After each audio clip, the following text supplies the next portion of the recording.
से सीधे संवाद कर समस्याएं जानी गई। फायर और बिल्डिंग सेफ्टी ऑडिट के भी आदेश दिए गए हैं। सभी स्कूलों में सुरक्षा जांच अनिवार्य कर दी गई है। साफ पानी और स्वच्छता पर विशेष फोकस रहने को लेकर अब सीधे तौर पर आदेश दे दिया गया है। इंफ्रास्ट्रक्चर सुधार के भी सख्त निर्देश दिए गए हैं। लापरवाही पर कार्रवाई निश्चित है, ये साफ तौर पर चेतावनी दी गई है। अगर लापरवाही बरती गई तो कार्रवाई की जाएगी। स्कूलों में सुधार अभियान अब तेज हो गया है। बच्चों की सुरक्षा को सर्वोच्च प्राथमिकता दिल्ली सरकार की तरफ से बताया जा रहा है। अब सीधे तौर पर देखा जाए, दिल्ली सरकार पूरी तैयार है। मना किया है, मेरी प्रायोरिटी पहले ये बच्चे हैं। आपको इस बात को समझना पड़ेगा कि मैं बार बार पूछ रही हूँ आप लोगों से।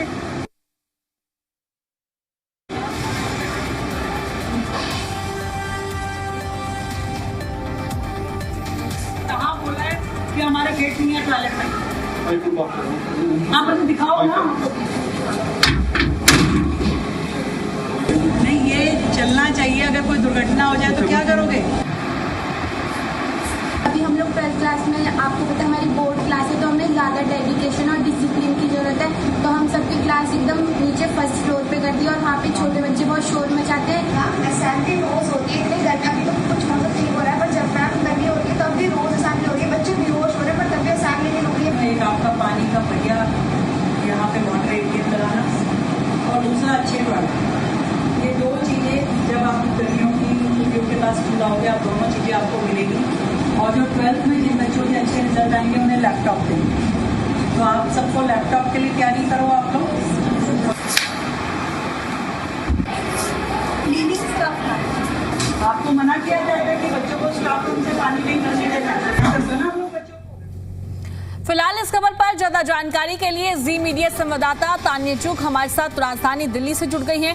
तान्या, फिलहाल मैं आपसे जानना चाहूंगी, सीधे तौर पर अभी फिलहाल दिल्ली सरकार तैयार नजर आ रही है जिससे बच्चे को किसी भी परेशानी का सामना ना करना पड़े।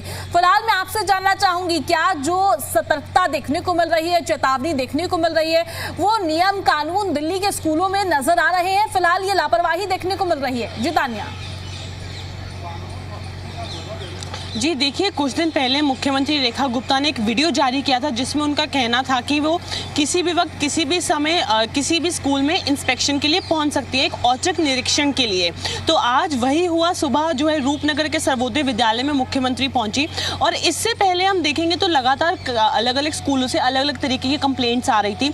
इससे पहले भी कई बार स्कूलों के जो है इंस्पेक्शंस किए हैं मुख्यमंत्री ने, तो कहीं पर पानी की समस्या सामने आती है, कहीं पर वॉशरूम की समस्या, और लगातार प्राइवेट स्कूल्स में हम देखते आए हैं कि फीस को लेके काफ़ी जो है क्राइसिस हुआ है, जब पेरेंट्स को काफ़ी फोर्स किया गया है बढ़ी हुई फीस भरने को, बच्चों के जो एडमिट कार्ड्स हैं वो रोक दिए गए। तो उसके बाद जब आज सुबह मुख्यमंत्री रेखा गुप्ता यहाँ पर पहुंची औचक निरीक्षण के लिए, तो वीडियो जो जारी किया गया उसमें हम लोग साफ देख पा रहे हैं कि किस तरीके से टीचर्स को और वहाँ के स्टाफ को फटकार लगाई जा रही है। वहाँ पर मुख्यमंत्री रेखा गुप्ता ने स्टूडेंट्स से डायरेक्ट बातचीत की है, उनसे इंटरेक्शन किया है, उनसे जाना है कि किस तरीके की उनको सुविधाएं मिल रही है। बच्चे उसमें साफ मुख्यमंत्री को बता रहे हैं कि असेंबली हो रही है, जबकि इतनी गर्मी है, बच्चे उससे बेहोश हो रहे हैं, बच्चों की तबीयत बिगड़ रही है। उसके बाद उन्होंने वहाँ पे पानी की जो समस्या है उस बारे में भी मुख्यमंत्री को बताया है। फिर जब मुख्यमंत्री वहाँ का जो सफाई कर्मचारी है उनसे बात कर रही है, उनको भी पूरे निर्देश दिए गए कि किस तरीके से कैंपस में पूरे एरिया में सफाई रखनी है, सारी जो फैसिलिटीज़ हैं, सारी जो सुविधाएं हैं वो मिलनी चाहिए। और वहाँ पे साफ तौर पे टीचर्स को फटकार लगाते हुए मुख्यमंत्री हमें दिखाई दे रही हैं कि किस तरीके से वहाँ पे उनको फटकार लगाई जा रही है। उनको साफ तौर पे ये निर्देश दिए जा रहे हैं कि बच्चों की सुरक्षा, बच्चों की पढ़ाई, वो सब जो है सबसे ज़्यादा मायने रखता है। तो जो फैसिलिटीज़ सरकार द्वारा स्कूलों में दी जा रही है वो बच्चों तक क्यों नहीं पहुँच रही? तो ये सब बड़े एक सवाल हैं कि दिल्ली के स्कूलों की स्थिति अच्छी करने के लिए जो प्रशासन कदम उठा रहा है, निर्देश दे रहा है, पर वो ग्राउंड पे कितने दिखते हैं? आज ये पहला औचक निरीक्षण हुआ है अभी हाल ही में देखा जाए तो मुख्यमंत्री का। इसके बाद मुख्यमंत्री और कितने स्कूल्स में जाती है ये देखना होगा, और जो निर्देश वहाँ पर वो दे रही है, फिर चाहे वो वहाँ के टीचर्स हों, स्टाफ हो, सफाई कर्मचारी हो, स्टूडेंट्स हो, जिनसे वो बात कर रही है, उसके बाद वो रियलिटी ग्राउंड पे कितनी बदल जाती है। और एक चीज़ और हम आपको इसमें बताना चाहेंगे कि वीडियो में जो स्टूडेंट स्टूडेंट से इंटरैक्ट कर रही हैं, उसमें उन्होंने ये भी बोला है 12वीं क्लास के बच्चे जो अच्छा परफॉर्म करेंगे उनको सरकार द्वारा लैपटॉप दिया जाएगा। तो बच्चों को और प्रोत्साहन भी दिया जा रहा है ताकि जो बच्चे सरकारी स्कूलों में पढ़ रहे हैं वो और मेहनत करें और अच्छा स्कोर करें ताकि वो और आगे बढ़ सकें। तो लगातार प्रशासन जो है इस तरीके के कदम उठा रहा है, निर्देश दिए जा रहे हैं, पर आगे जो अधिकारी हैं वो ग्राउंड पे कितना काम करते हैं वो मायने रखता है। स्कूल की सफाई को लेकर, बच्चों की सिक्योरिटी को लेकर, इंफ्रास्ट्रक्चर को लेकर, फैसिलिटीज को लेकर इस तरीके के निर्देश लगातार जो है दिल्ली की सरकार दे रही है। पर अब आगे ग्राउंड पे कितना होगा, लगातार इस तरीके के निरीक्षण होते रहेंगे तभी हमें शायद ग्राउंड पे बदलाव देखने को मिलेगा। एग्जैक्टली पर तानिया, हम कहीं ना कहीं कह सकते हैं जिस तरीके से औचक निरीक्षण किया गया है वहां पर प्रशासन भी सतर्क होता हुआ नजर आएगा। क्या पता आने वाले समय में एक बार फिर से मुख्यमंत्री रेखा गुप्ता इसी तरीके से निरीक्षण करते हुए नजर आए तो यहाँ पर एक स्पष्ट मैसेज जो है अब प्रशासन तक भी गया है। जी बिल्कुल सही कहा आपने। देखिए, इससे पहले हमने देखा है कि कुछ मेट्रो की साइट्स पर, पीडब्ल्यूडी की साइट्स पे, अलग अलग जगहों पे हर कुछ दिन में मुख्यमंत्री पहुंच रही है औचक निरीक्षण के लिए जब किसी को भी जानकारी नहीं होती। और हमने देखा है उन्होंने कितनी बार अधिकारियों को भी अच्छे से फटकार लगाई है। आज इसी तरीके से वो स्कूल में पहुंच गई हैं। तो अब जो है हर डिपार्टमेंट कहीं ना कहीं अलर्ट पे होगा। बाकी सारे स्कूल्स भी आज के बाद अलर्ट पे हो जाएंगे कि मुख्यमंत्री यहाँ पर कभी भी खुद से पहुंच सकती है। मुख्यमंत्री किसी अधिकारी पे या किसी और मंत्री पे डिपेंडेंट नहीं है, वो खुद ग्राउंड पे जा रही हैं ताकि जो एक्चुअल सिचुएशन है वो देख पाएं।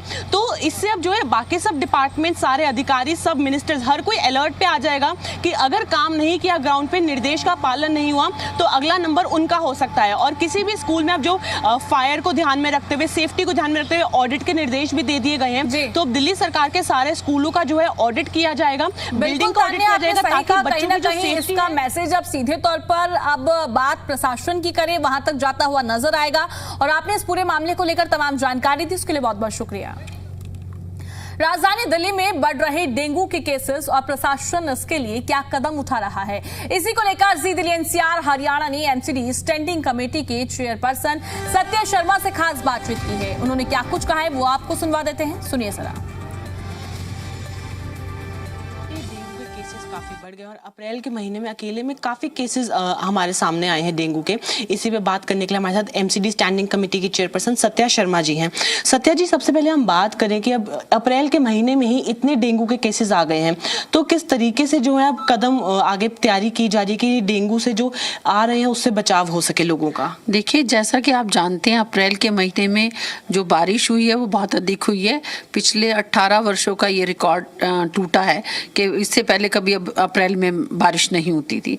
और हमारी जो तैयारी है वो पूरी तरह से तैयार है। एमसीडी का सभी एमटीएस कर्मचारी वो साइडों पर जा रहा है। उसने करीब 121 लाख घरों में सर्वे किया है, वहाँ रेगुलर जाता रहा है। और जो जहाँ पर भी जल भराव हो रहा है वहाँ पानी, वो वहाँ पर दवाइयों का छिड़काव लगातार हो रहा है। आप देखेंगे कि उसमें हमने नोटिस भी दिया, 16,000 के करीब लोगों को नोटिस जारी किया है और चालान भी काटे। हमने 856 के करीब चालान भी दिल्ली में काटे गए हैं। और हमारी लगातार कोशिश है कि जो भी जहाँ पर भी जल भराव है वहाँ पर दवाई का छिड़काव हो। जैसे घरों में आपका फ्रिज के अंदर पानी रखा होता है, आपके गमलों में पानी होता है, और कूलर का रेगुलर साफ सफाई होनी चाहिए। वहाँ पर भी चाहे वो मिट्टी का तेल डालें, चाहे उसमें दवाई डाली जाए। तो इस तरह से, और हमारी RW के साथ भी मीटिंग लगातार चल रही है। जो पहले ये बारिशों में जितने केसेस आते थे अब अप्रैल के महीने में इतने आ गए। आपने हमें बताया कि किस तरीके से कैंपेन्स, रैली सब कुछ किया जा रहा है। तो आने वाले समय में जब और बारिशें दिल्ली में बढ़ जाएंगी, काफी जल भराव क्योंकि हमें देखने को मिलता है, तो उस बीच किस तरीके से लोगों को जागरूक किया जाएगा? कुछ स्पेसिफिक रणनीति तय की जा रही है या फिर किस तरीके से रैलियां निकाली जाएंगी? देखिए, जैसा कि आपको मालूम ही है कि हमारे पास करीब 4100 MTS कर्मचारी हैं जो लगातार दिल्ली के हर क्षेत्र में जाते रहते हैं। और मैं जनता से भी यही अपील करूंगी कि वो उनका कार्ड देखकर उन्हें घर में एंट्री दे और अपने आसपास जो भी पौधे हैं, गमले हैं, उसमें वहाँ दवाइयों का छिड़काव कराए। कूलर में उन्हें दवाइयों का छिड़काव करने के मतलब क्या होता है, आपको जनता को भी ये अवेयर करना है और उन्हें भी समझाना है कि ये आपके स्वास्थ्य के लिए बहुत ज़्यादा ज़रूरी है। एक नंबर भी जारी किया है जिस पे वो हमें कंप्लेंट कर सकता है। तो ऐसे किया है कि आने वाले समय में भी हम पूरी तरह से तैयार हैं और हमारे पास दवाई दवाइयाँ हैं जो जिनका हम छिड़काव करते हैं, अभी हम नालियों में छिड़काव वो कर रहे हैं और आने वाले समय में भी हमारी पूरी कोशिश रहेगी कि दिल्ली की जनता को इस डेंगू और मलेरिया से पूरी तरह से सुरक्षित रखा जाए। हॉस्पिटल्स में भी ये एक जारी किया है कि वो जब भी हमारे पास ऐसे पेशेंट आते हैं उनको ट्रीटमेंट पूरी तरह से मिलना चाहिए और उनके लिए भी वहाँ पर भी एक ऐसा वातावरण हो कि ताकि उन्हें तुरंत जाते हुए इलाज मिले। कैमरा पर्सन रंजन के साथ तानिया चुग, जी मीडिया, दिल्ली।